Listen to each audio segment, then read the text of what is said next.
Hi, I'm Dr. Jamil Sayed, and on this podcast, we're going to talk about some deep stuff. I'm here to tell you that you're amazing, and often, the only person who can't see that is you. No matter who you are, what you do, or where you're from, there's greatness in you. Let's talk about it. Hey everyone, I'm Dr. Jamil Sayed, and welcome to the Transformation Starts Today podcast, where I interview leaders, champions, and high performers from all walks of life as they share their story, the lessons they've learned along the way, and empowering perspectives to help you create an extraordinary life without regret, starting today. Today we have with us Aric Mussman. Aric is a born entrepreneur who was a self-made millionaire by the age of 27. He owns numerous businesses, including 6 restaurants, a brokerage, a software company, and numerous real estate holdings all over the United States and Mexico. He's a successful coach who has worked with everyone from Olympic athletes and award-winning musicians to doctors and other business owners. He's taught all over the United States and Canada, and now takes groups to Peru for plant medicine. He's a loving father and partner, and he and his fiancé and daughter are about to embark on a journey of full-time traveling. He loves to help people find their true path and empower them to walk upon it. Aric, such an honor to be with you, brother. Thank you for being on the show. The honor's mine. It's good to be here. Yeah, man, just to give our audience some context, I remember when we first met, 2018, we were at a psychology training in Arizona, and we were together for about 4 days. And I was like, I like that guy. And then next thing you know, it's been like 8 months or something. And now we're 2019, and we go back to California, and now it's 15 days, this like training that we did, advanced training. And we were together like what, 10, 12, 15 hours a day. Yeah. I Oh remember yeah. feeling at the end of those 2 weeks like I've known you for years.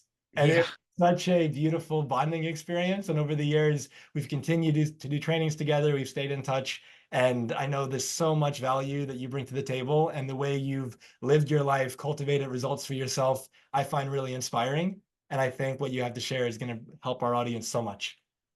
Well, thank you. Yeah, it's pretty amazing. The same seminar that I met you at that spent so much time with you is where I met Stephanie, the mother of my daughter, who I'm going to marry soon.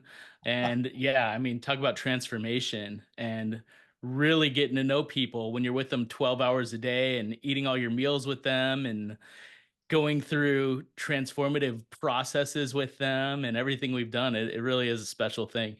Absolutely. Yeah, I remember you met Stephanie there. It's so cool. Yeah. Yeah, man. And so for our audience who doesn't know you yet, can you just please share your story, your journey up until this point, and just take us through what were the big milestones? What were the learning experiences? What got you doing what you do now? And what were the most, like, let's say, pivotal moments along the way that you think would be impactful to share?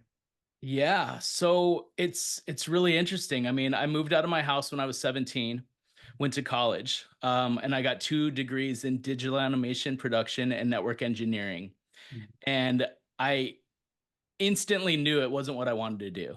I did an internship and I hated it.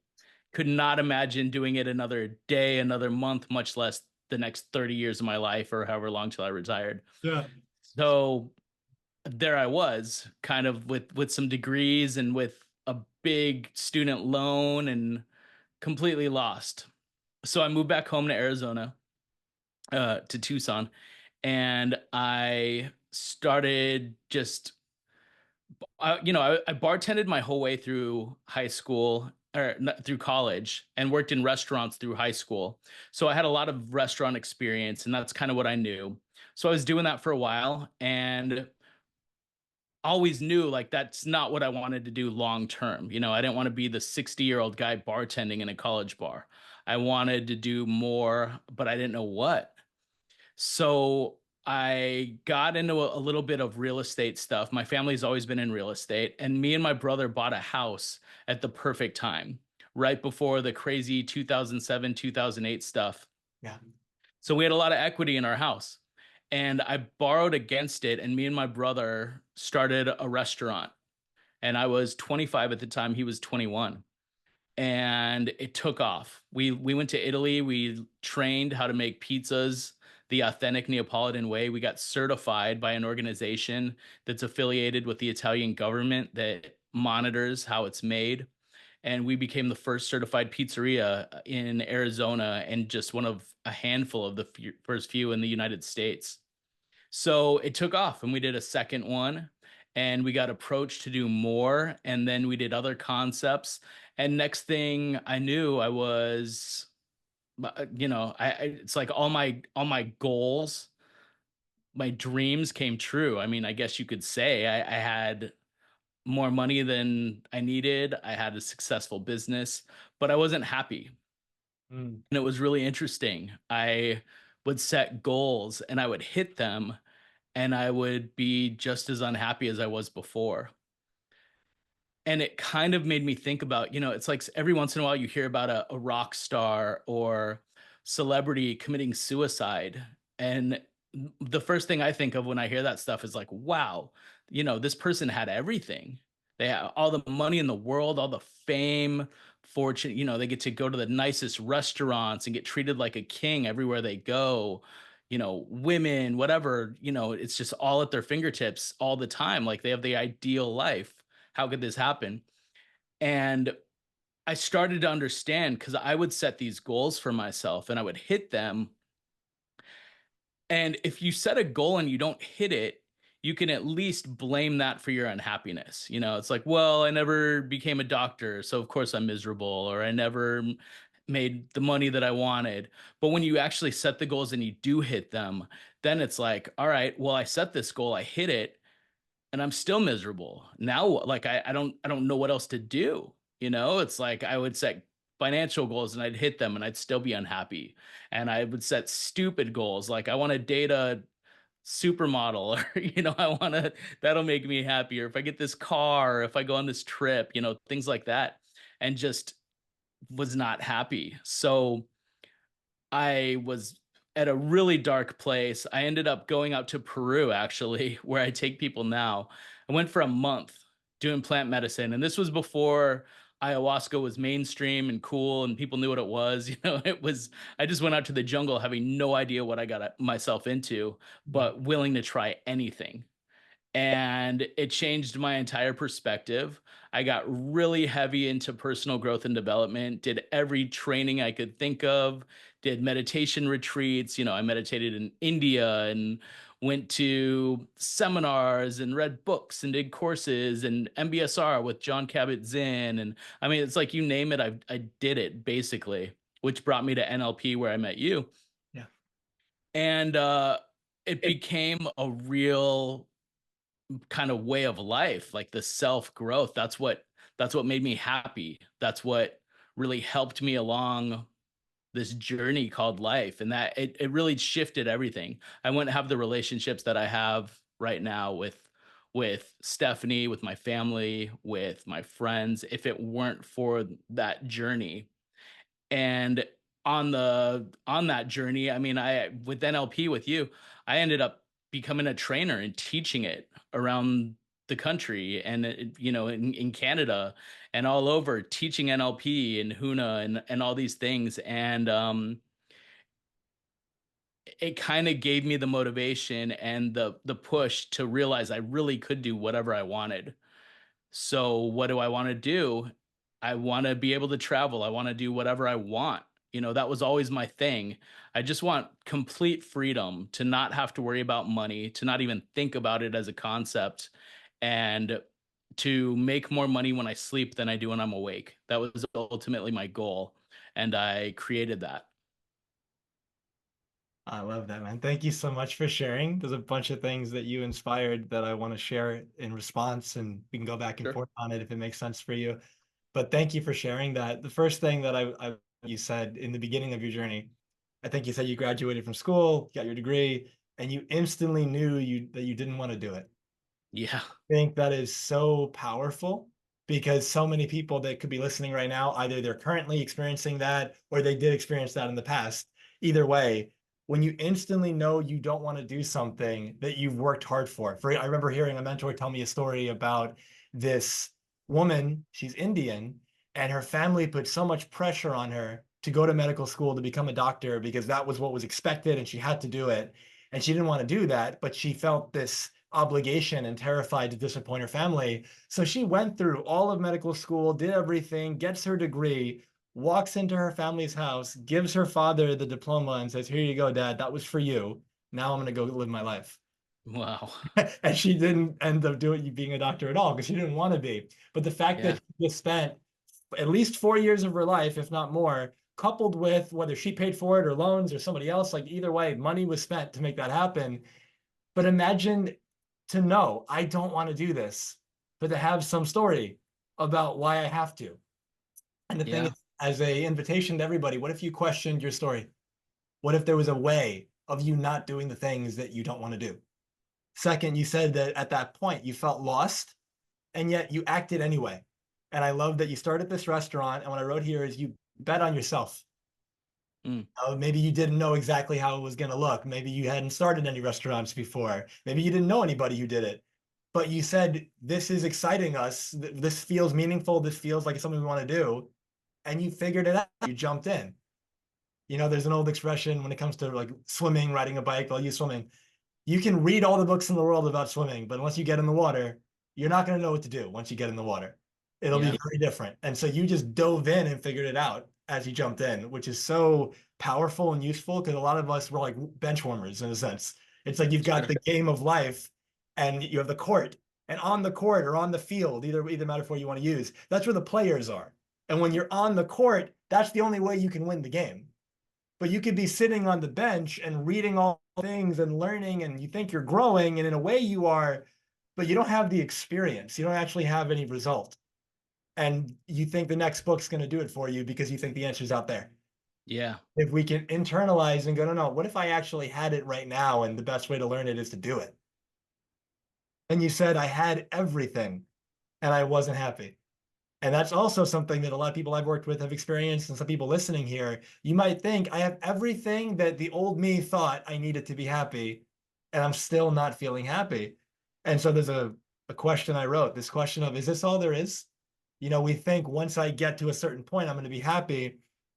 And I find that really interesting because we create rules for ourselves without meaning to, or rather unconsciously. And it's, I'll be blank when. I'll be happy when, I'll be successful when, I'll be enough when, I'll be whatever when. But what you're basically saying is, I'll be, insert desired state, at some time in the future, not now. And so you never experience it. But the thing is, you only ever experience now. And Yeah. so because people keep postponing their joy, postponing their happy, things have to happen first in order for me to feel the way I want to feel. But says who? Says you. Like you've created the rule, the condition, if A, then B. If this Sure. happens, then I feel that. But that's something that we're all making up. And so for our audience, question your own rules. Like after this podcast, like sit with a journal, get on your computer, whatever you're going to do, and just write out, like, so what do I want? I want to feel ABC. Do I feel that now? And if the answer is no, what are your rules? I'll feel that when, like, what has to happen?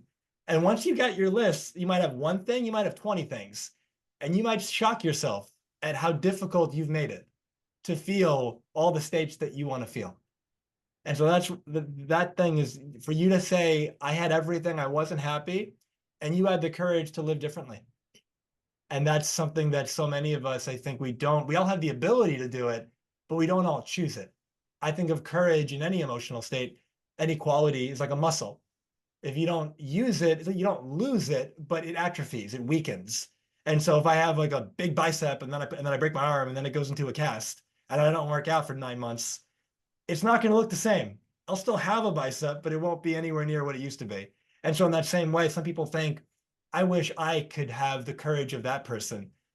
Well, you already have courage, but maybe their courage muscle is quote unquote bigger. And it's bigger because they've exercised it. They use it. They put it to work. And maybe you don't to the same degree, but you could. And you Yeah. said, I set the goal, I hit it, and I'm still unhappy. And I think there's so many people that could appreciate that there's things that you thought you needed to be happy and you hit it and you're not there.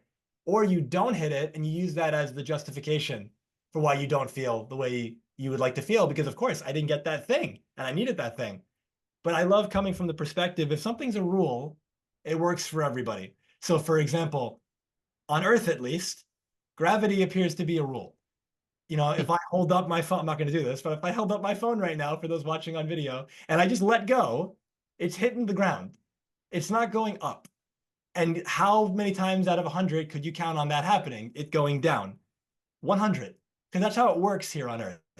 And so in that same way, if you've created some rule that I'll be happy when A, B, and C happens, it'll happen when it happens if you allow it to. And if you don't let it happen, you're setting yourself up to fail.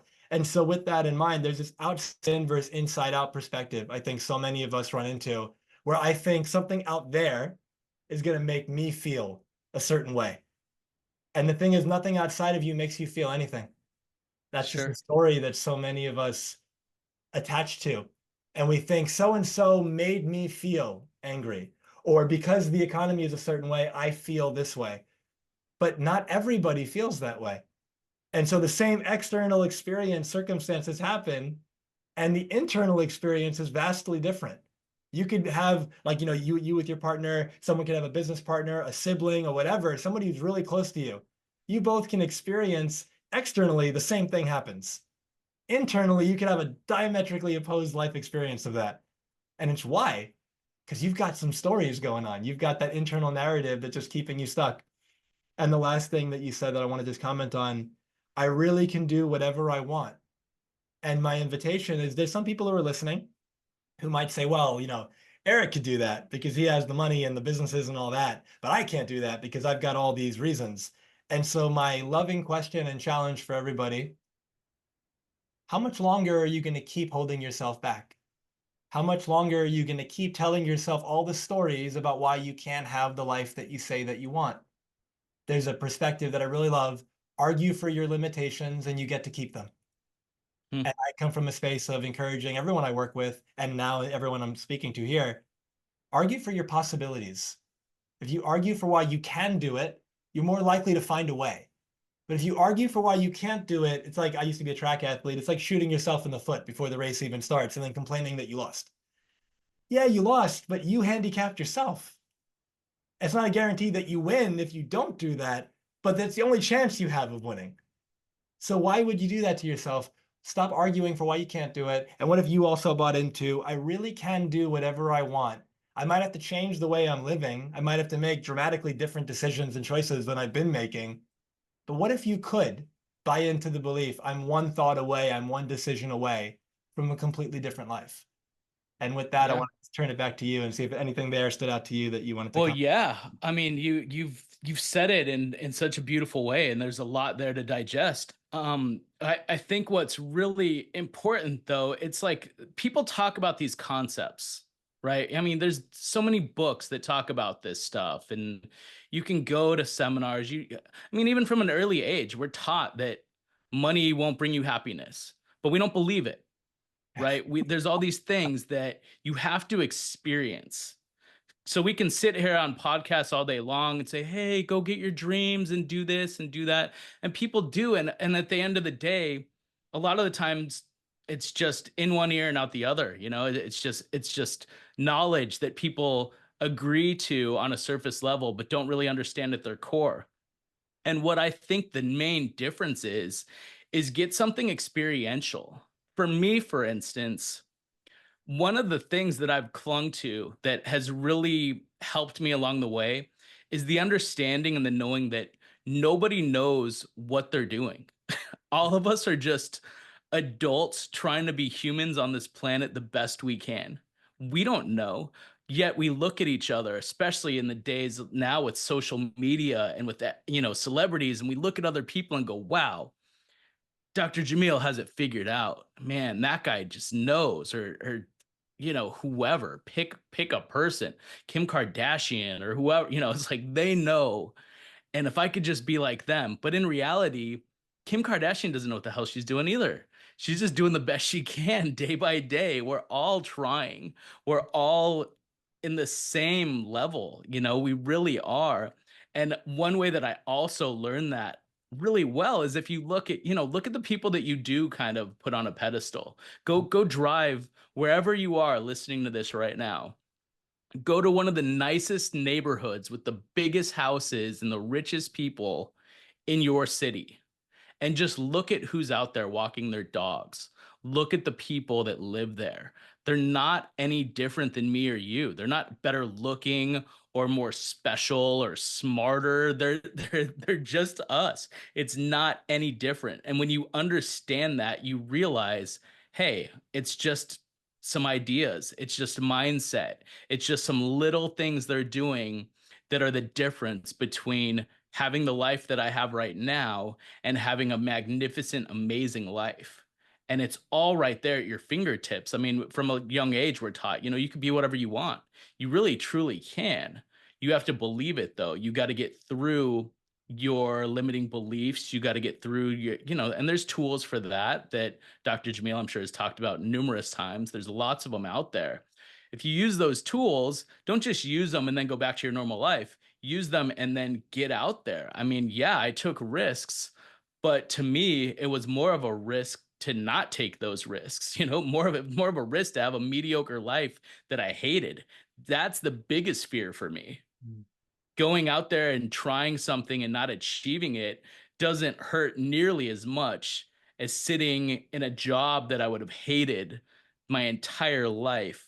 Dreading Mondays and 9 to 5 job that I just absolutely hated. And at the end of the day, going off and going to happy hour and drinking alcohol to try to numb it, and going home and then rinse, repeat, do the same thing again. It's, to me, that is scary. That's scary. Starting a business isn't scary. That scares the hell out of me. Yeah, and with what Aric just said, I agree wholeheartedly. And I think if everyone who's listening, try this on for yourself. There's something right now that you'd love to do. It might be like a hobby you want to start. It could be a business you want to start. It could be a promotion you want to ask for, a raise you want to ask for, a person that you want to ask out. There's some next thing, the milestone, whatever it might be. And you scare yourself with a story about what if it doesn't go the way I want it to go? What if it doesn't go well? What if I fail? What if I forget what I wanted to say, whatever it might be? Okay, that's a possibility. But you typically are leaving out the flip side of the situation. What if I don't do this? Then what happens? What if it goes really well? Then what could be possible? Aric talked about his fiance and the family he has now. Well, there was a point where they didn't know each other. And then they met, but each of you had a responsibility to forward that. You could have a business idea and somebody might be a multi-millionaire, a billionaire. They could have one of the most successful businesses in the world, but that might have been their 13th business. And you look at the first 12 and they either flopped or they're not as successful. But you sit there going, well, that 13th business has impacted millions and millions of people's lives, maybe myself included, in such a positive way. That person only was able to make that impact on me because they persevered through what if it didn't work out? Like, I'll figure it out. And so the cost of not doing the thing you want to do is almost always greater than the fear of what might happen if you did. Because if I tried something and it didn't work out, yeah, that might suck. I fall on my face. I might feel embarrassed. I might feel this. I'll get over it. People will forget. Like, it'll be fine. I can try again. But if Sure. you buy into that story and you put yourself in this box, in this bubble, and you play yourself, you play the game of life small and far smaller than you're capable of playing. And then in a way, you're robbing the world. You're robbing the world of who you could be. There's the brilliance, the genius. One of my favorite words is enthusiasm. It comes from entheos or antetheos, and it means the God within. And when you radiate enthusiastically, in my mind, you're shining this light, this divinity that you are, and that's what makes you unique. And when you shine that into the world, life has a way of working out for you. The people that are meant to be in your life get attracted to that light. It's like a lighthouse. You shine the light, and the people go, oh, that's the place I've been looking for. And they come to you. That could be customers, clients, business partners, romantic partners, all of it. But if you're not being you because you're afraid, then you're putting out a false signal. You're putting out a signal that's not the real expression of your being, of your spirit, of your soul. And then you get upset or frustrated why the right people aren't showing up, the right opportunities aren't showing up. What if you're not showing up? And what if that's what the problem is? And if you actually had the courage to show up for yourself, the whole world benefits. Absolutely. I mean, beautifully said. And the lighthouse analogy is such a good one, I think, because when I think about it, how most people are doing it, is they're this lighthouse, right? And they're looking out, looking for that reflection, looking for that light out there, but they're not putting it out. They're not focused on themselves. Yeah. You got to focus on you, and everything else stems from that. I got my relationship and I got my life, from just doing self work, working on me fully, constantly trying to get better, constantly trying to, self improve and level up as much as I can, and not even paying attention to anything else going on. And that's what gets that light going. That's what gets the light. But instead, so many people are sitting there with their light off, looking around, hoping that it's going to see a reflection, outside in the world. And it just doesn't work like that, unfortunately. And I think, it's not that anybody should be blamed for that mentality. That's the world we live in now. That is what the media, that is what social media, and it's like it's a culture that we've created around ourselves that a lot of people feel the same way. It's not a rare thing to not work on yourself and to blame other people and to be in a, even victimization, whatever's going on with you. I, People look at me and they think that I came from a really great upbringing, and I have great parents that were always very supportive, but we were very poor. I mean, there was a point where I was on food stamps and got free lunch at school, and I always knew I could do more. It wasn't like, oh, poor me. It was like, okay, this is my reality right now. It's not always going to be like that. I'm going to shift it. I'm going to be wealthy someday. I don't know how, but I know that I will. That knowing, that self-belief, if nothing else, if you don't believe in anything else, believe in yourself. Yeah. I mean, geez, if you don't love yourself, if you don't really truly believe in yourself, how is the rest of this, supposed to play out? How is your story supposed to go? It's so important to do that personal digging and that personal work and really looking at yourself as you truly are, good and bad, because there's not really anything. You got to understand that we all have positive qualities, positive, and negative qualities, but that's who we are. Sometimes I'm arrogant. Okay, I don't need to say that I'm not. I just need to go, okay, yeah, sometimes I am, but I'm also very loving and I'm very supportive and I'm loyal. These are all aspects of who I am. And if you're not happy with an aspect of yourself, sure, to an extent you can change it, but you also should embrace who you are at this moment. Because, like you said, all we have is right now. Mm, absolutely, man. Something that I love that you just brought up. So this idea that my reality right now is the way that it is. And I can be upset with that. I could love that. I can resist it. I can embrace it. Either way, if we come from a space of just because my life is a certain way right now, that doesn't mean it's going to always be that way. I remember learning about the science of hope. And I believe it's just three, it might be four, but three steps. Step one of hope, life can be better than it is right now. Step two of hope, I can make it that way. And step three, I've created a plan that I'm actively pursuing to make it better. And so when you think about that, step one, the future can be better than this moment right now. If we come from that space, maybe right now financially you're not where you want to be. Maybe relationally, health-wise, whatever it might be, your life is not a reflection of what you'd like it to be. Now you could get down on yourself for that. You could have some story about, everyone in my family has had this issue, so it's genetic or it gets passed down. It's a belief thing. I can't do anything about it. But then, like Aric said, you make yourself at that point a victim to life. Or you can say, all right, my external reality right now is reflecting back to me the actions I've taken up until this point. It's reflecting back to me how I've been showing up, what I've not been doing. Now, what do I want? And am I willing to be different? Am I willing to show up, take different actions? And if I walk a different path, if I change my input, the output has to change too. And so I so appreciate you for bringing that up. And one of the areas that I know so many listeners would love to create a breakthrough in is in their financial world. And I know you've done that, in so many times in your life. And so if you could please share, first of all, how you define money, because I think so many people have very disempowering associations to money. And if you could just share, what are the beliefs that you have found hold most people back from the financial abundance that they would love? So what is money? And then any beliefs that you have found get in the way. Absolutely. Well, I think Such a good question. I mean, money ultimately is just energy, in my opinion. It doesn't, a long time ago it actually meant something. A $100 bill was equivalent to a certain amount of gold that was in the US Treasury and so on and so forth. And now, I mean, we're in the world of cryptocurrency where you're buying coins that are yeah, it's like we're trading thin air on computer screens that if that doesn't convince you that money isn't real, I don't know what will. I mean, it's an illusion. It really is an illusion. And what you need to do, what I tell people to really try to do is look at your beliefs, because your beliefs will shape your reality. They really will.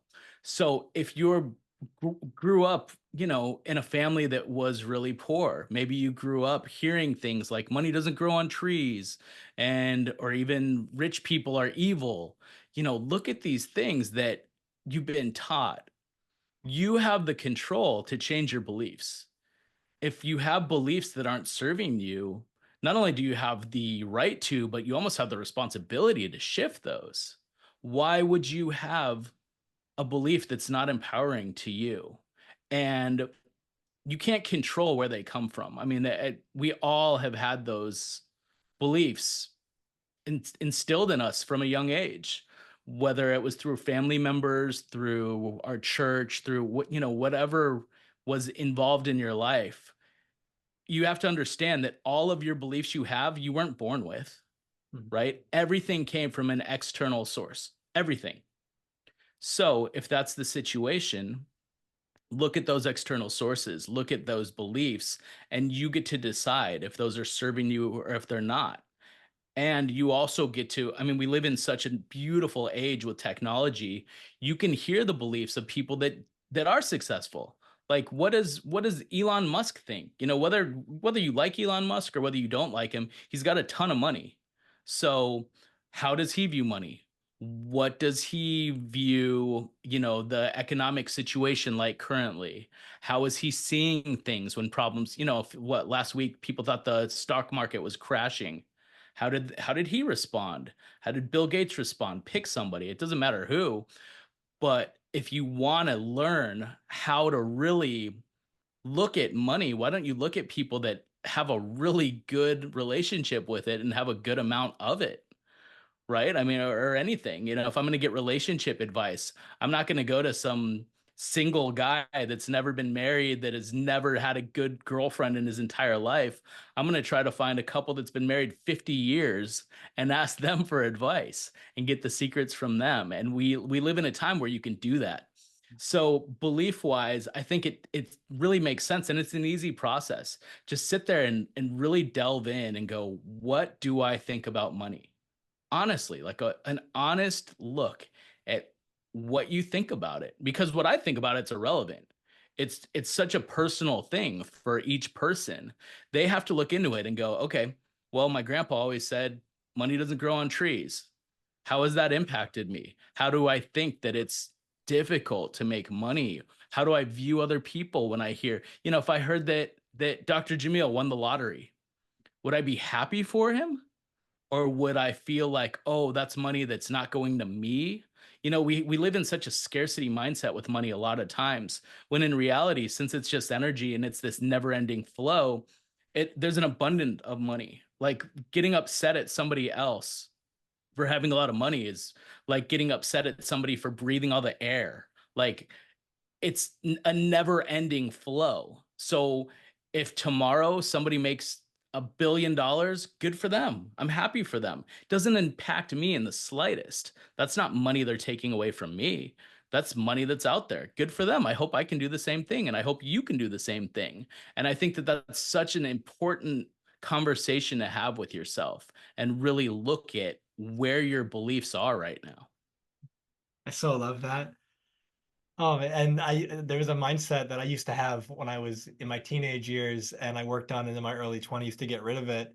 It was this mindset, which is in my mind now, like pretty toxic. And there's this perspective that if other people win, like that means I'm losing. And it's Yeah. like, and it's what you just talked about. And this idea that it's hard to be really genuinely happy for another person if you think, well, why didn't that happen to me?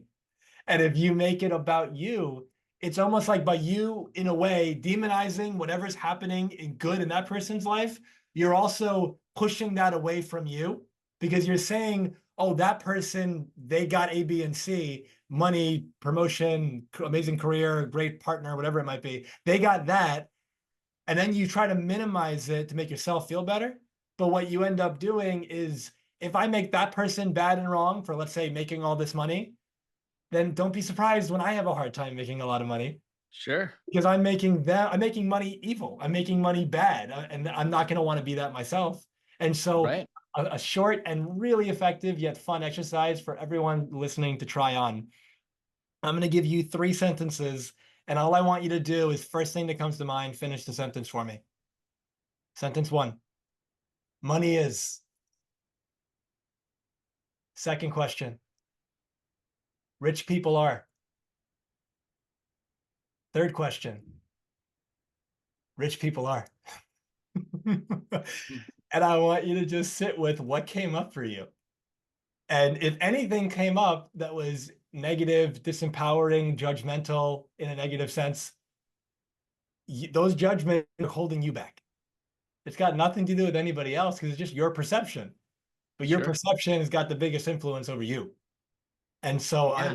I so thank you for bringing our attention to not only we have these beliefs, we're not our beliefs, they aren't ours in a way, they were almost like downloaded into us. Yeah. Once you're aware of them, that's where the responsibility comes in. I love when we break up responsibility into 2 words. It's the ability to respond.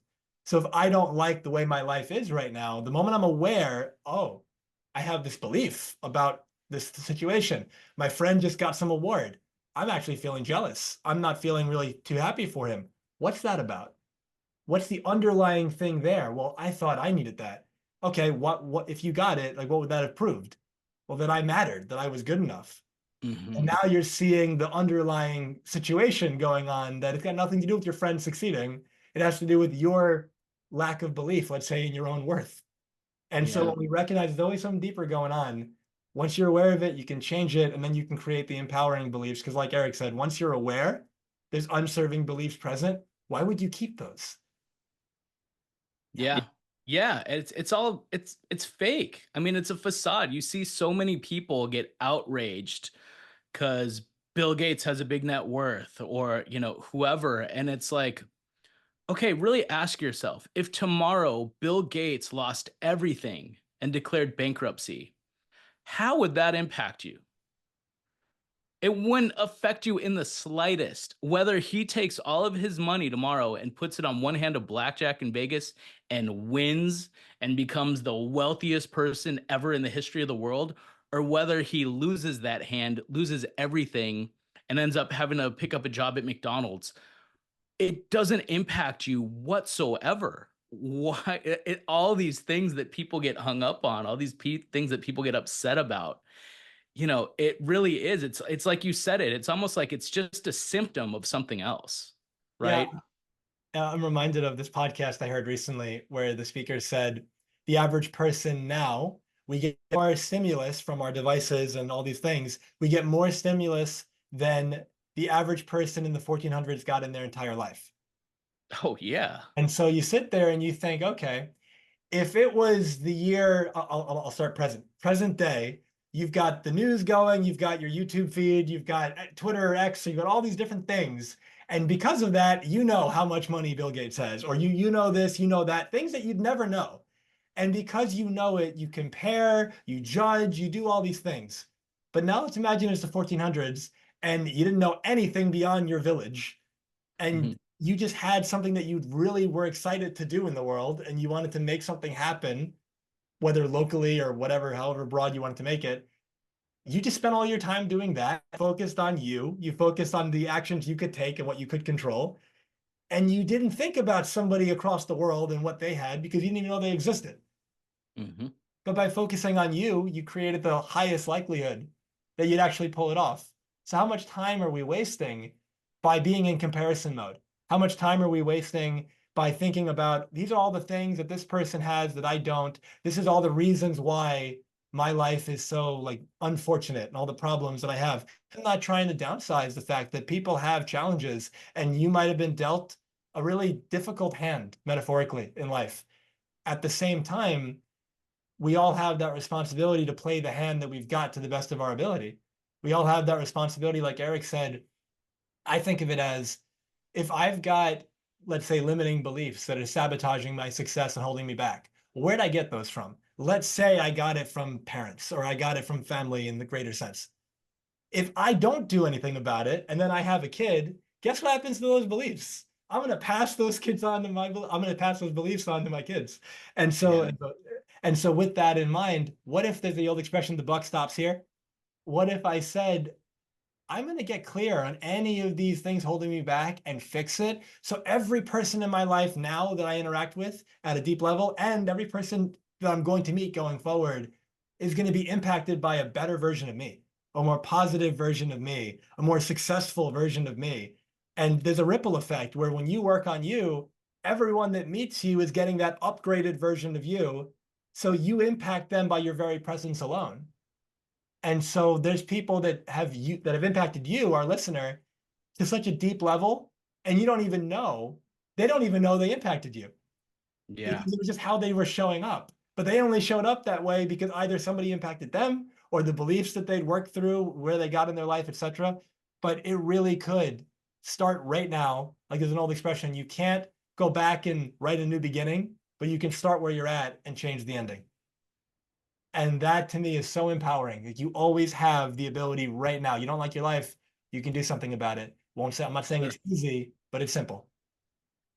Yeah, well, and there's two things with that come to mind. One, people underestimate the amount of impact that they can actually have. Yeah. I mean, our conversation right now, I don't know if 5 people will listen to it or 5,000 or 5 million, but even if one person hears what we're saying and that impacts them, and then they go and they tell somebody else, or they change their life, or their kids, when they have their kids, maybe their beliefs are different. It literally will affect millions of people eventually.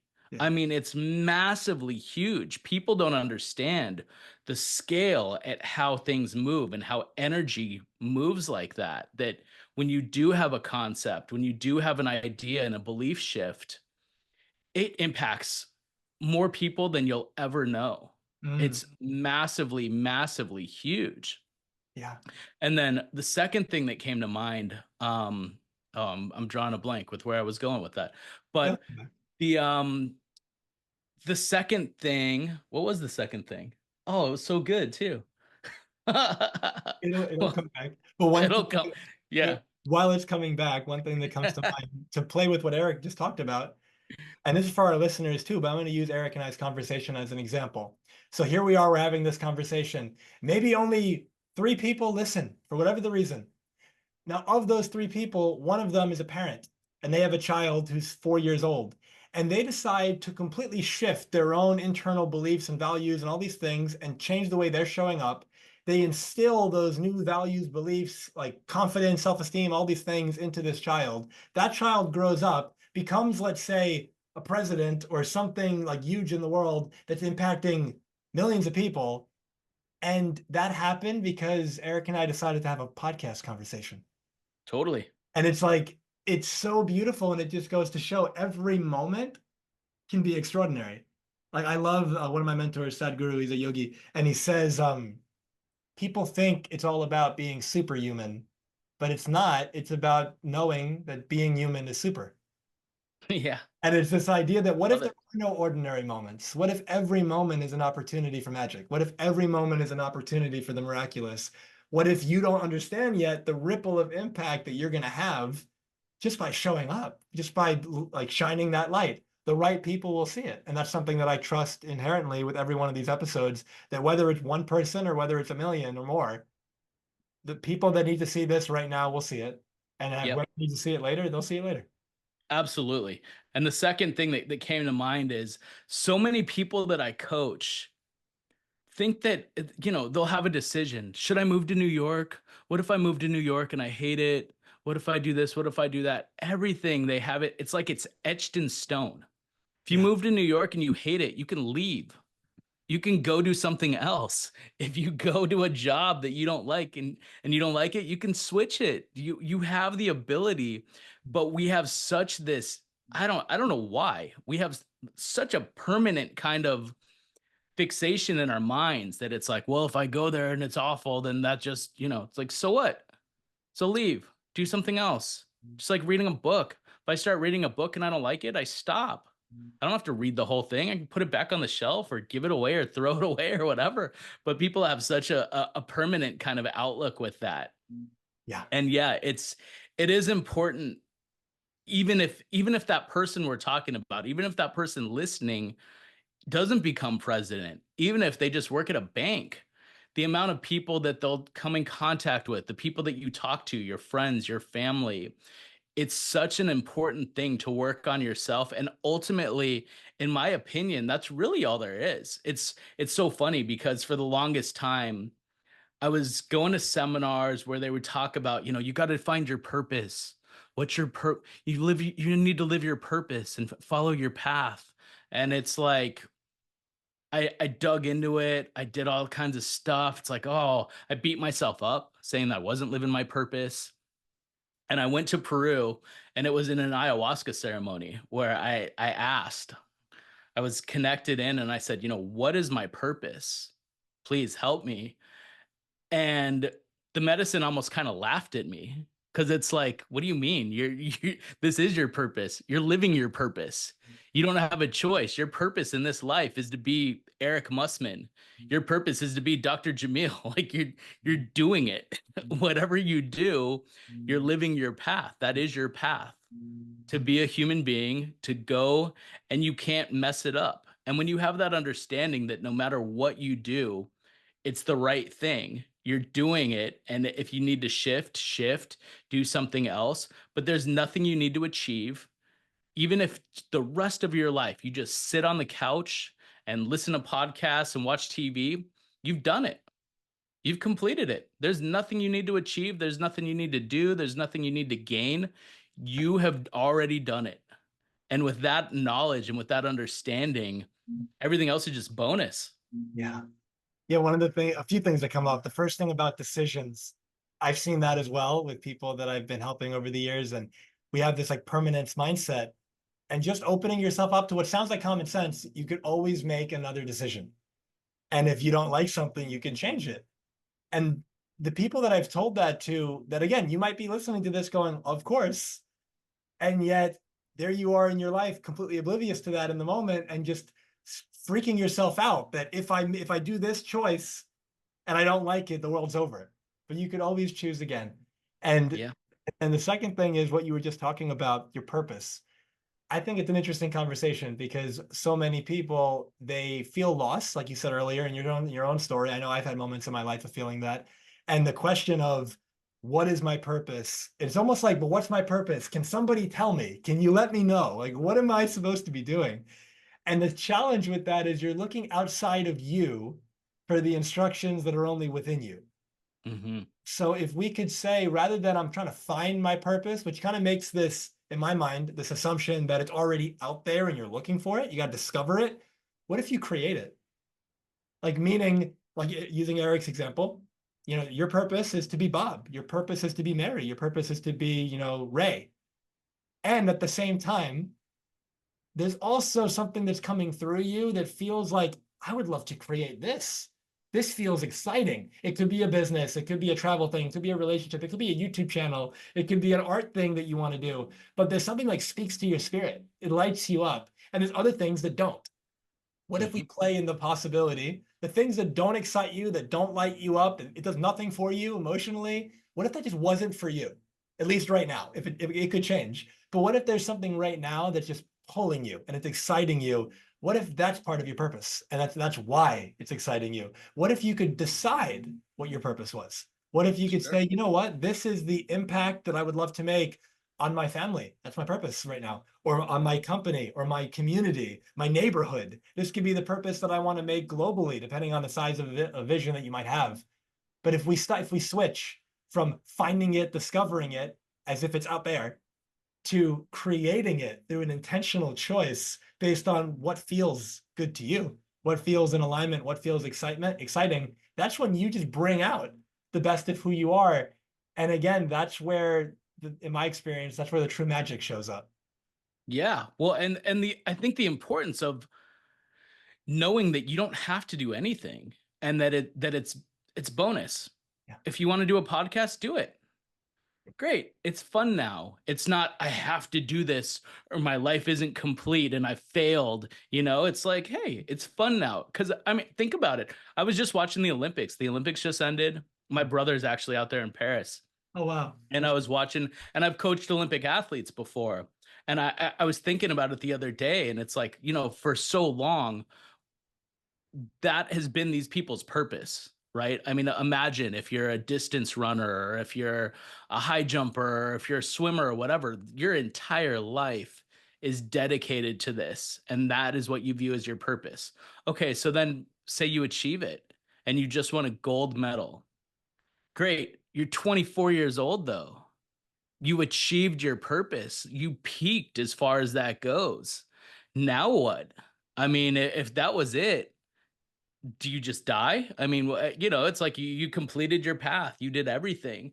Where would you possibly go from that? I mean, when you think about it at that context, you've hit the epitome of it, Yeah. whatever it is in that career. And it's why it's so important to really understand that, hey, it's just something along the way. Whether you won a gold medal or whether you didn't even make it into the qualifiers and weren't at the Olympics, are you enjoying what you're doing? Are you having fun? There's a mentor of mine out in Peru, and he would always say, if you're not laughing, if you're not enjoying this journey, you're missing the point.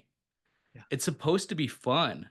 This whole, we're in a school, we're in Earth school, learning things and exploring and meeting people and having fun. And if you're not, you're really missing the point of being here. It's not anything you have to do or have to achieve. You already did it the second you were born, the second you came down here. Everything else is just fun now. It's just bonus. Yeah. I love that. I have a mentor has a similar mindset. And he says, when you were born, your tuition was paid in full.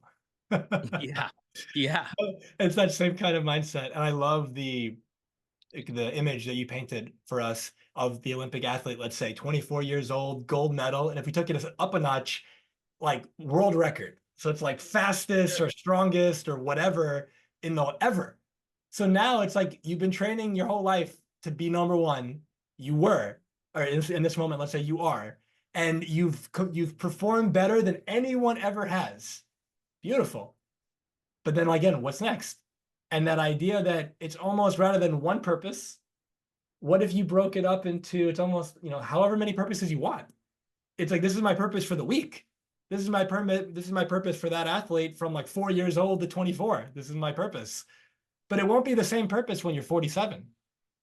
Sure. Usain Bolt still has the world record. He's still technically the fastest person of all time, but he can't compete with the current people anymore. He doesn't train the same way. He's a lot older. Like the body doesn't work that way anymore. And so in that same kind of way, you have to have another purpose. That's why a lot of athletes that are professional, once they retire or if they get injured and now they can't keep competing and then they don't get the same salary kind of stuff, they have these identity crises because Yeah. they identify with what they did. And if you identify with what you do, then when you stop doing it, you feel lost. You feel like you disappeared. But what if you can, in a way, go, it's almost like a paradox that you go all in on this one thing. This is my life. This is what it's about. But then you're able to complete it and move on to something maybe completely different with as much zeal and passion. Like, this is my life now. And have respect for the past and have gratitude for the past and have great memories, whether, again, you didn't make the qualifier or maybe you won the world record and the gold medal, all those kind of things. Either way, like you said, are you having fun? Are you enjoying it?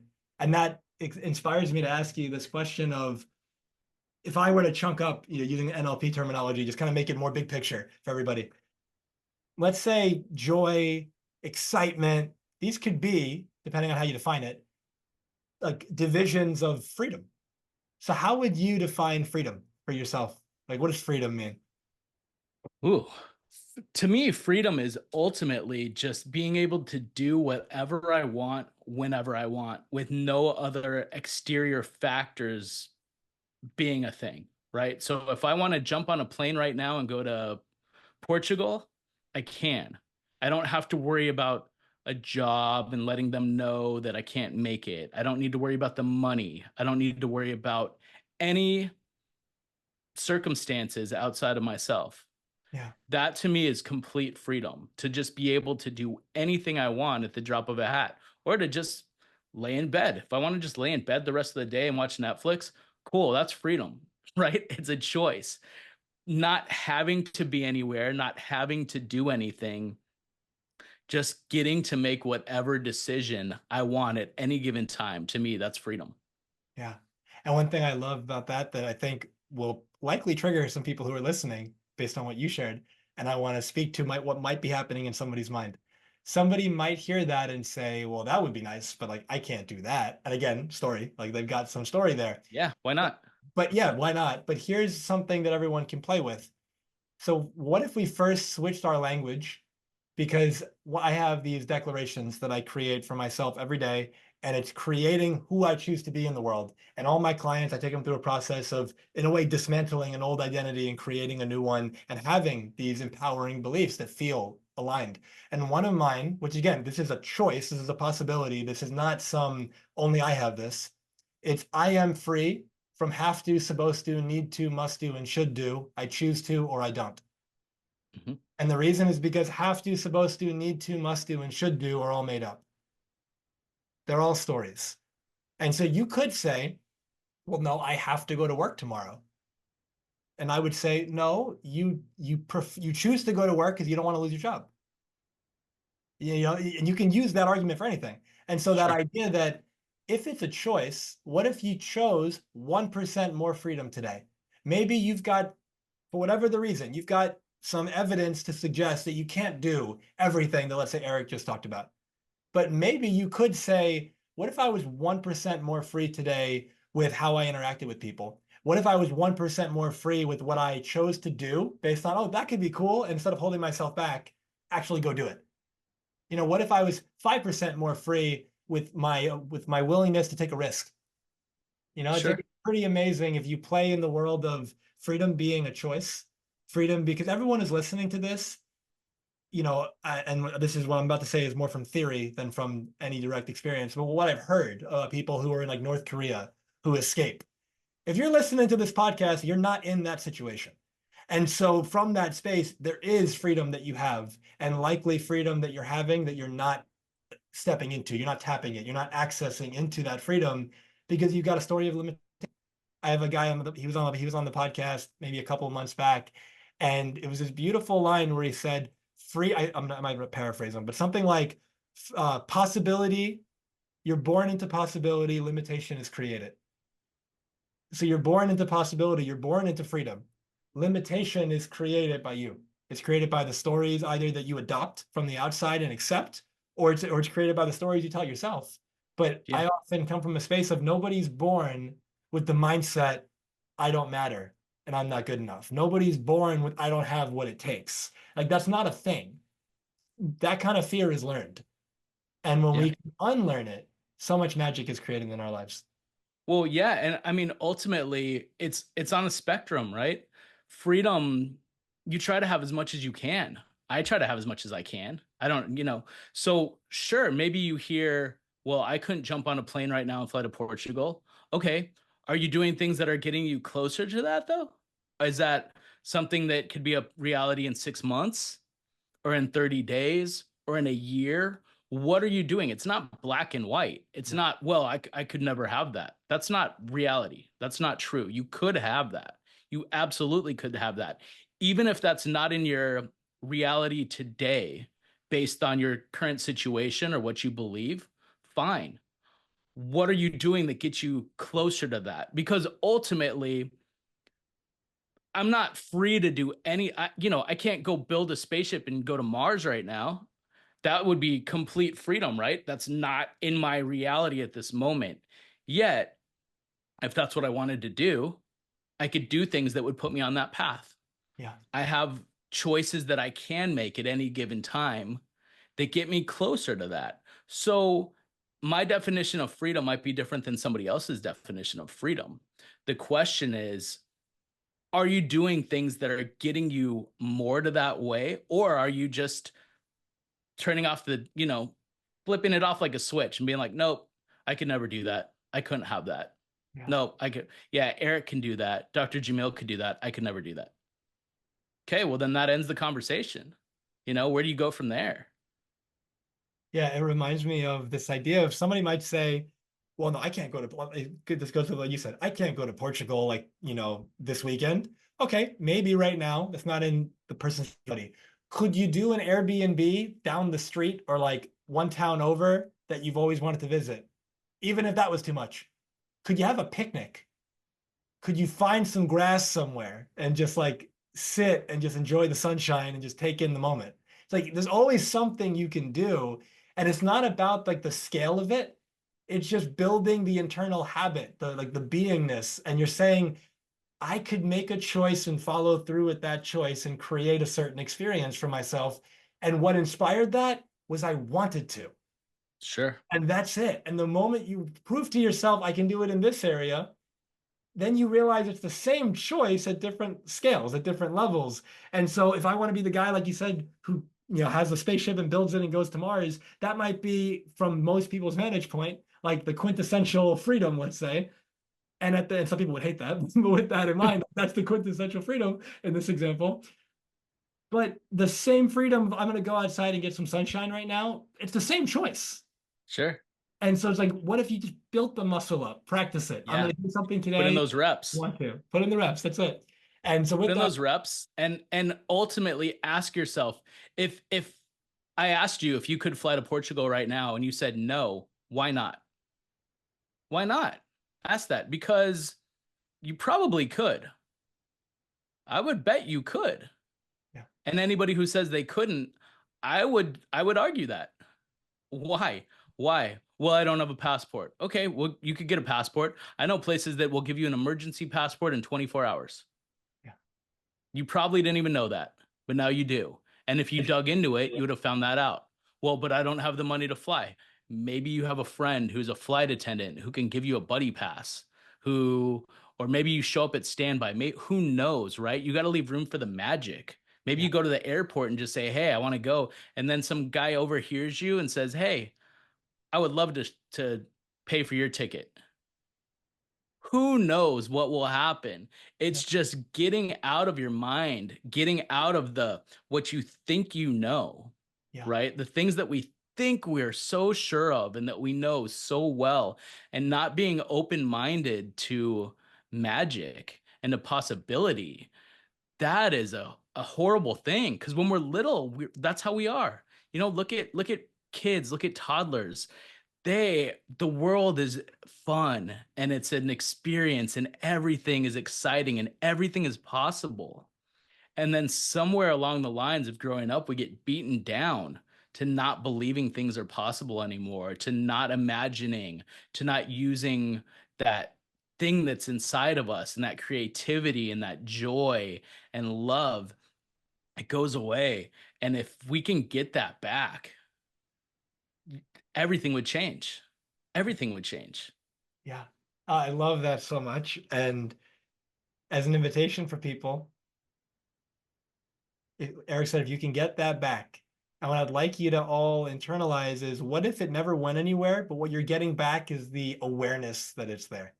You're getting back the awareness that it's almost like in The Wizard of Oz, for anyone who hasn't seen it, at the end, Dorothy, the main character, she has these ruby red slippers. She's had them the entire journey. And there's all these ups and downs and scary moments, challenging moments. I'd imagine moments where they almost died. Like all these things happen. You get to the end of the movie, like it's all resolution, things are getting great. And she wants to go back home. And the good witch is there. And Dorothy goes like, so I want to go home. And the good witch says, oh, great. Just click your heels together 3 times and just say there's no place like home and you'll go back home. And Dorothy goes, you mean it's like that easy? I could have done this all this time? And the good witch says, my dear, you always had the power. You just had to see it for yourself. Mm. It's that same idea. Every one of us, we've always had the power. But like Aric said earlier in our conversation, reading a book about it, watching a video of other people talking about it, it could help, but it won't do it for you. only you can do it for you because you have to find out that you have the power. And you only find that out, like Aric said, by putting in the reps. You got to Yeah. actually put yourself out there and take the action and try. And I love the perspective of be a scientist when you try. A scientist experiments. So I try something and then I got a result. It's not, I tried something and I failed. Like that's not the way they think about it. And so because I tried and I did an experiment to find out what would happen. And then I get a result, and maybe I had a preference. I hope this happens. But if it doesn't, rather than I failed, it's like, okay, I just figured out what happens when you do this. And that's not what I want. So you eliminate one more, route, one more possible action step that you don't want to take. But if you can come Sure. to that space, your whole life can change when you recognize you have the power within you. And I'm reminded of this freedom that you're talking about. You've got this love for travel. I know you're going to be traveling shortly. And I would just love for you to share, given all the traveling you've done, what does travel represent to you? Yeah, I think it ties back to freedom. I mean, to some extent, probably. I've never really thought about it. I've always loved exploring. I love meeting new people. I love seeing new cultures, eating different foods, going and seeing how people are living their lives right now. This moment while we're sitting on this podcast talking, there are people all over the world living lives that we know nothing about, living in ways that we couldn't even imagine. And I love seeing the human experience and how it is all over the place. I love seeing beautiful sights and going and finding waterfalls that not many people have seen before, or going on hikes and seeing things I just have loved exploring. And it's really interesting because when you're a coach, I think it's really important to do your own work. And Stephanie was coaching somebody not that long ago. And this person that she's coaching is very successful, makes a lot of money, but not really happy, not really feeling fulfilled in what they're doing. And she just simply asked them, like, well, what do you want to do? What would you want to be doing?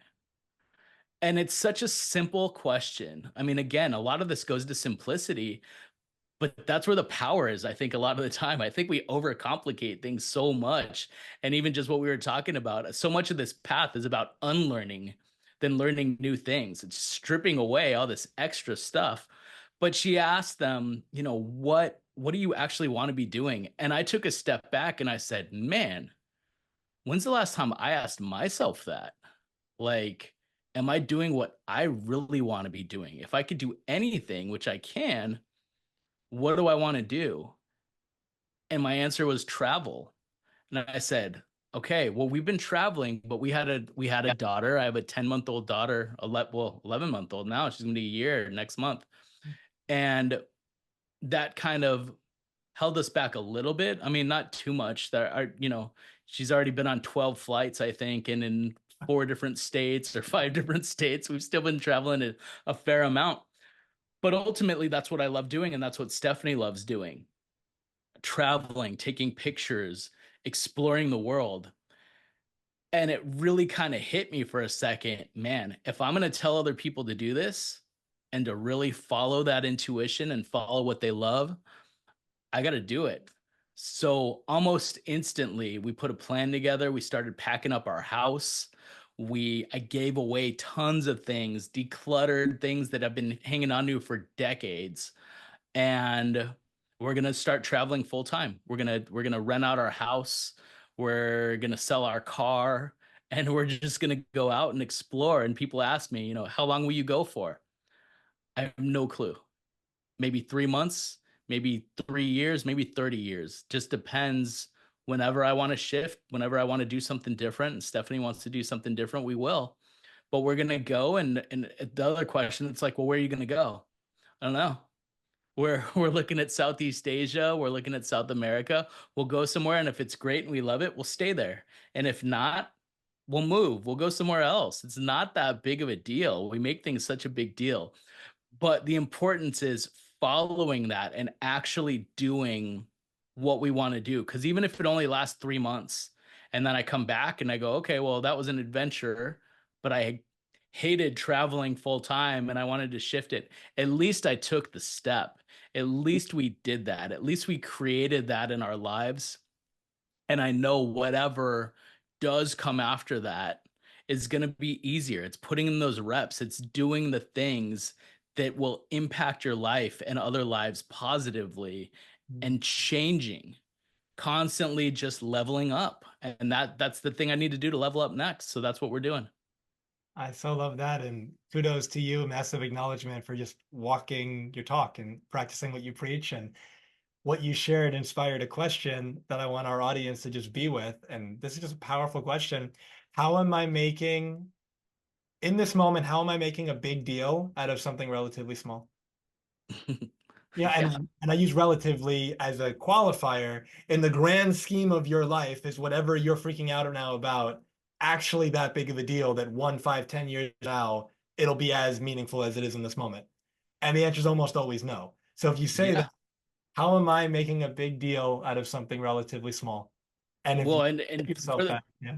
think about something 10 years ago that you were really freaking out about. You probably can't even remember it, or 5 years ago, the biggest crisis in your life 5 years ago, you probably don't even remember what it was, right? Or if you think of relationships, my high school girlfriend that I thought I was going to be with forever, and she's the one, and, I was so into, and now it's like, I don't even remember where. I don't know where she's living. I don't even know if she's alive still. I don't know, things we do that. It's so natural. So it's such a good question to really sit there and go, okay, am I making a really huge deal out of something? And if so, the next part that I would even encourage people to do is go, okay, yeah, you have a big thing going on in your life at this moment. Maybe in 5 years it won't mean anything, but are you actually doing something about that big thing right now?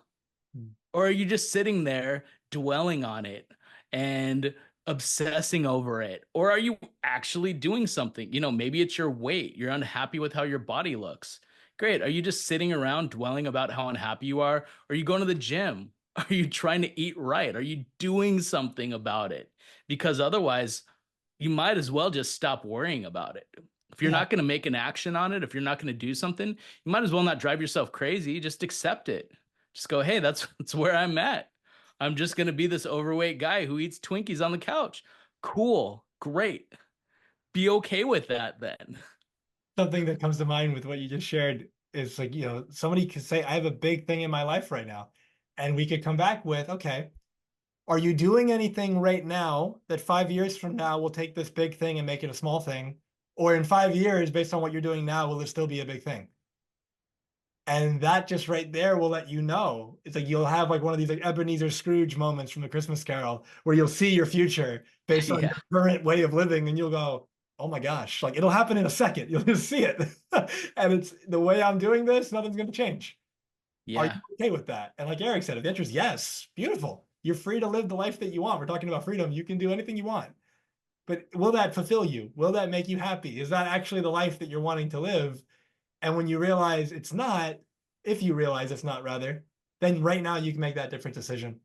Now, you mentioned your daughter of being 11 months old, I believe you said, or 10 and about to be 11, either way. This idea that you've been a father now for almost a year. And as we begin to wrap up, could you share with us what have been your greatest learnings thus far as a father? Because it's definitely someone Ooh. who's listening. Wow. Well, I am by no means a parenting expert at this point in my life. Yeah, yeah. What I think, it's kind of as above, so below, right? I mean, it's so funny. Like the little things end up being, yeah, I don't know. Eh, One thing that I've really noticed is that it's always changing. People will say, "Hey, how is your daughter sleeping? Are you getting sleep?" And maybe one night I'll have horrible sleep. She'll keep me and Steph up all night, and I'll get no sleep. But I know the next night could be completely different. It's always changing. People get so caught up in how things are and think it'll be like that forever, right? And it's like she's different every day. I'm different every day. We're all different every day, right? So I've learned that you can't really get hung up. So I've seen other parents get so frustrated because it's like, oh, my daughter's not sleeping. It's driving me crazy. And it's like, just wait, just chill. by tomorrow it could be totally different, or in a month from now it could be totally different. Yeah. You have no idea. You just got to be ready and open and experience it and love the journey, every part of it. Because there'll be some day, maybe 20 years from now, when your kid's out of the house and at college and gone, and you'll wish they were there kicking you in your sleep, waking you up at night. Yeah. It's all perspective. It's all so relative. So I think it's so important to just enjoy it. And also, what everything stems back to, nobody knows what they're doing. I don't know. I'm being the best dad that I can, but I don't know if I'm doing a great job or not. I guess we'll find out in the future. But you have to kind of have that love and that understanding. I'm doing the best I can. I think I'm a great dad. I'm doing everything I can to be a great dad. And if anything shifts, if a new concept comes in or somebody gives me some advice that resonates, I'll follow it. I'm not so close-minded to think that I have it all figured out. I'm doing the best that I can. But what you also have to do with that information is look at everything around you. If you're blaming your own parents for anything going on in your life, you have to know that they were doing the best they could too. None of us know what we're doing. We're just trying. And we have to be so much more loving and compassionate and patient with each other, because we're all just doing the best that we can. We are. If we knew a better way to do this life, we'd be doing it, right? If I knew a better way to be a dad, I'd be doing it. So I have to just understand, and I have to take a step back and go, hey, you're doing the best that you can. Your daughter's happy. She's still alive. You've kept her alive a year. Great job, you know, and you're going to just continue to learn, and you're going to continue to do your best. And that's all you can really ever do. Yeah, I love that. Thank you for sharing that. I think it's a wonderful response. And one of the first things I believe I heard you say is realizing the little things are the big things. And so this is a alternate approach to the question we were posing people a few minutes ago. There you are with your child, if anyone's listening. This doesn't mean you have to have a child very young. It could be you want to have children, or it could be you have people in your life, because it doesn't have to be children, it could be anybody. Sure. But here's this person in your life, whatever the age, whether they're a day old or 80 years old, either way. How could I take this seemingly small moment right now and realize it's big? Yeah. And it's a way of saying, oh, my little baby is laughing right now, or they're kicking me while they're sleeping, or the 85-year-old, grandparent or something is, doing something that maybe would piss you off in the past. But you realize none of us are going to be here forever, physically at least. And so that idea that how can I take this seemingly small moment? You and I shared a beautiful interaction. We watched the sunrise together. We were watching a movie together and we laughed. We shared a meal, and something happened in that conversation that was really nice. We had a moment of depth, of intimacy. I love the idea of into me, see, like you see into me. Mm. And so with that in mind, you could say, in the grand scheme of things, that's a relatively small moment. That might have been a second, or it could have been a few minutes, but in the grand scheme of things, not that much time. But that's the moment that you'd look back and remember. That's the moment that would actually like light your soul up. And so what if you say, when it comes to the quote unquote problems and challenges, how am I making a big deal out of something relatively small? And when it comes to these moments that can be so beautiful for you, what if you paused and said, how can I take this moment that appears to be relatively small and actually recognize it's huge? Recognize this is it right here. Those two questions, you dance in those answers, I think your whole life would change. It's such a beautiful way to say that. And it almost sounds like a paradox at first, but in reality, it's a choice. Yeah. The best day of your life, if you think of your past, the best day of your life, you probably don't remember if it was a Tuesday or a Thursday. You might not even know exactly when it was, right? You, but you could really be hanging on to these moments, these amazing moments where my daughter spoke her first word, or when she smiled at me for the first time, or all that. I can really cling to those, and I can really feel the love of those. I mean, not maybe cling's not the right word, but really soak those in and really make that a part of my existence and my love. And then the not so good days, the bad things, the moments that were so massive, you don't have to dwell on them. You don't have to dig into those and think about them. Because the same way, the worst day that you've had so far, you probably don't remember if that was a Tuesday or Thursday either. Good. Keep it like that. Yeah. Keep it, it's a choice. It's a constant choice of what you want to surround yourself with, what you want to take in. It's like diet. People talk about diet. Diet's not just what you eat, it's who you surround yourselves with, it's what you watch on TV, it's who you spend time with or don't spend time with. It can be the same thing on a deeper level with moments in your life. What are you bringing in? What are you not? If you don't enjoy something, you don't have to do it again. You can find a different way. You can do something else. And if you really enjoy something, great. Keep doing it. Build it. Feel it. Get the love from that, the energy from it, and keep it going. It's a really beautiful concept that I haven't really thought about before, but it's a choice. It's all a choice. I love that. I'm glad that, our conversation's sparking new things. This is wonderful. I'm And always learning. uh, Every day is a learning experience for me. yeah. And I another mindset that I hope everybody will choose to adopt, because that's the case for all of us if we let it. And so as we wrap up, Aric, if today's conversation was your last opportunity to share the messages on your heart with everyone who's listening, if they would never hear from you again, what do you want to make sure you leave them with? Oh, you know, love, just love. The secret of everything is love. If you strip away everything else, all we are at our core is just love. If we can get back to that, if you can resonate with that feeling and do what you love, be love each other, take care of each other. We're living in such a time that fear and anger and hate is so popular. You can make so much money off keeping people afraid and divisiveness. And this is my team and that's your team. And I'm a Republican and you're a Democrat, or I'm a Yankees fan and you're a Boston Red Sox fan, or what. I mean, we live in a world that's just constantly trying to promote division. And if you can just get back to, we're all just really doing the best we can. We're all, what do they say? We're all just walking each other home. Yeah. We're on this planet for a brief amount of time. If you can just give a little bit more love, not only to others, but to yourself, you gotta love yourself. You gotta be okay with who you are. And if not, reach out to people like me, to Dr. Jamil, to other people that will try to help you, guide you.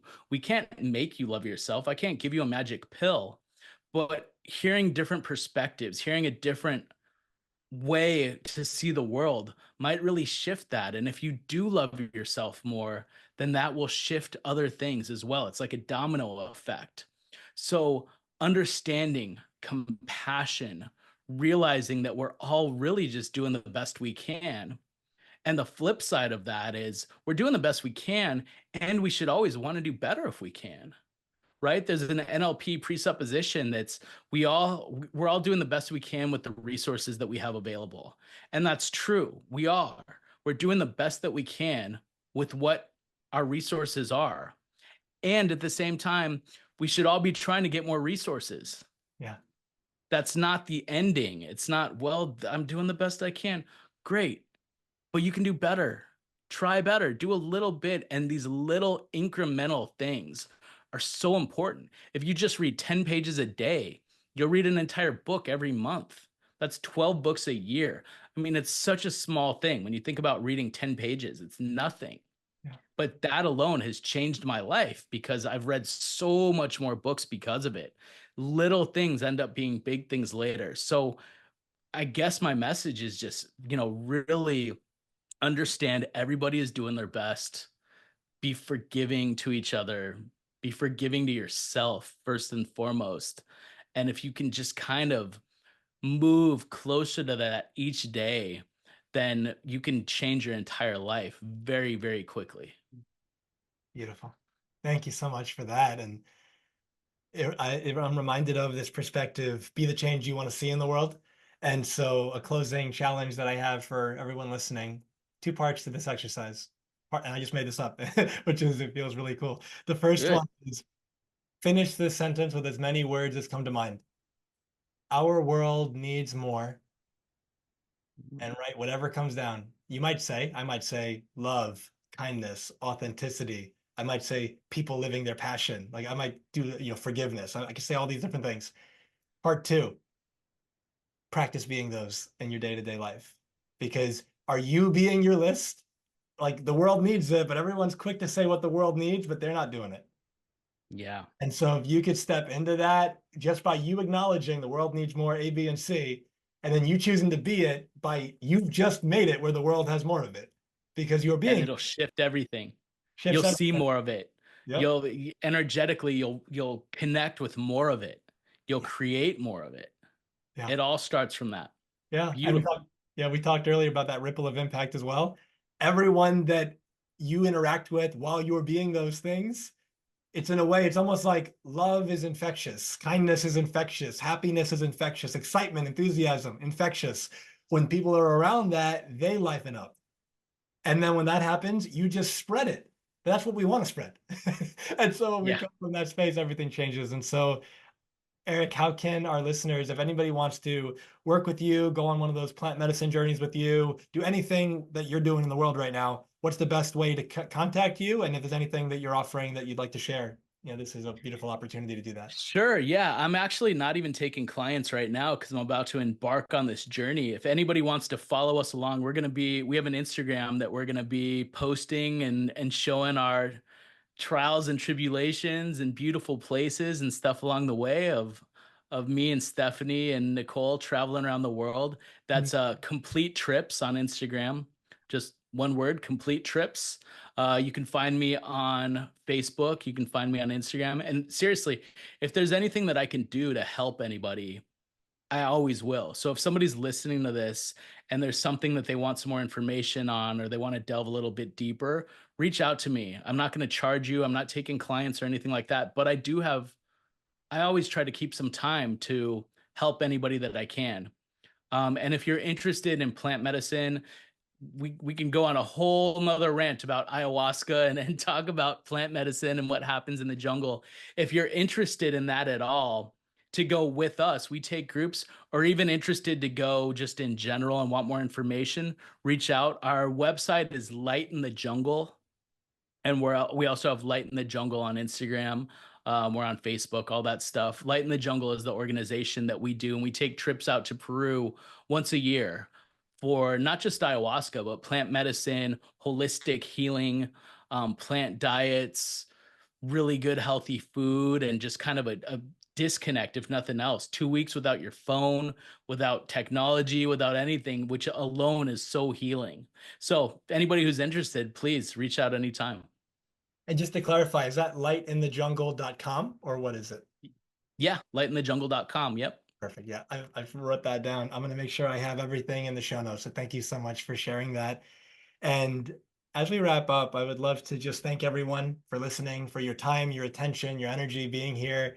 I hope that this conversation served you. I know it served me. I got so much from being with you, Aric, as I always do. And I thank you so much for taking the time to be here, sharing of your journey with us.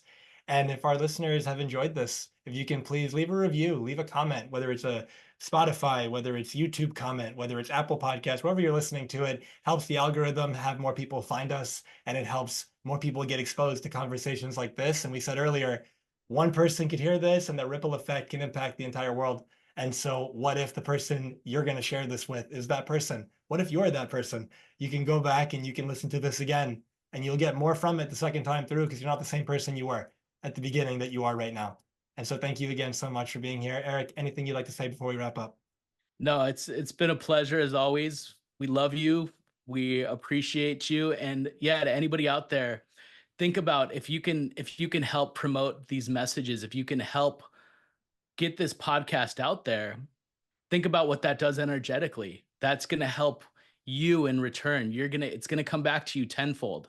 I promise. So do what you can to help positive messages, messages of love, messages of self-growth and development like Dr. Jamil is doing, get out there, because this will change the world, and you helping push that out there will change the world as well. So thank you, Dr. Jamil, for everything that you do. You really are a true friend to me and my family, and It's been an honor to be here with you. So hope to see you soon. Thank you, man, so much. And before I say anything else, safe travels to you and your family. And I'm so excited for the next time we get to see each other in person. And for everyone else listening, I have called this podcast Transformation Starts Today because I have found that most people's favorite time to change their life is tomorrow. And that's why they stay stuck. But you could be different. You could take what you've learned and what you've heard in this podcast and you can actually apply it. And by applying it, your life will shift. And as your life shifts and you keep making more and more shifts, before you know it, it's unrecognizable in the best way possible, but only you can make that happen. So excited to hear about the magic you create for yourself. All my love to you and your loved ones, and wishing you a beautiful and blessed rest of your week. Take care. Thank you for being with us today. If this conversation served you, it would mean a lot if you left a review and shared this with anyone who may benefit. An extraordinary life without regret is available to you now. Choose it. It's your time.